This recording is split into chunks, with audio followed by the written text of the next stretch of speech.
Breaking news, Econin, layag na ang relasyon. Wala na nga bang itinatago?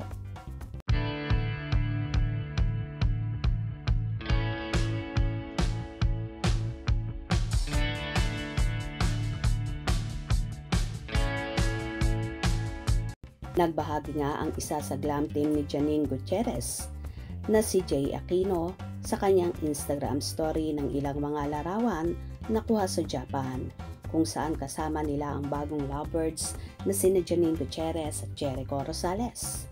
Kitang-kitang sweetness ng Econin, lalo na noong nasa restaurant sila at kumakain, kung saan palagi silang magkatabi.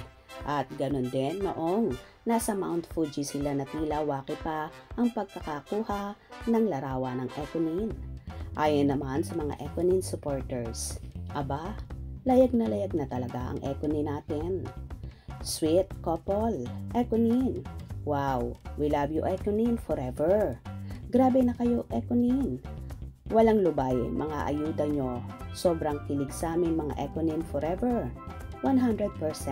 Stress reliever namin kayo ni Eco at Janine.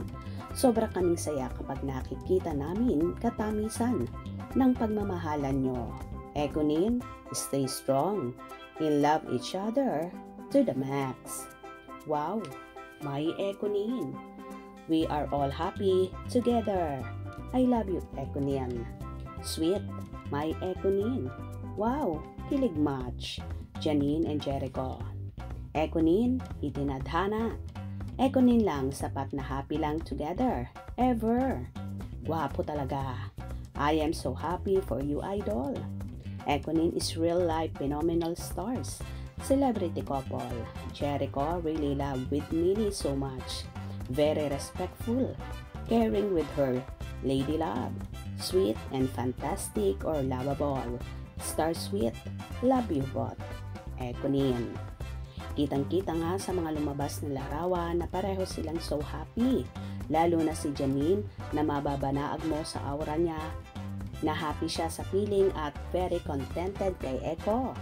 Alam niya kasi na mahal siya ni Jericho at very supportive sa lahat ng ginagawa niya. Kaya naman nahulog ng todo ang loob ni Nini.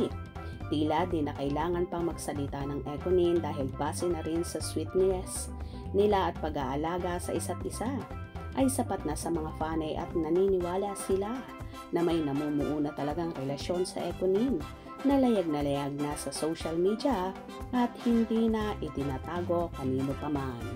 We are so happy for Econin. Stay strong and in love every day, every night. Ay, kung nagustuhan nyo ang video na ito, comment down below.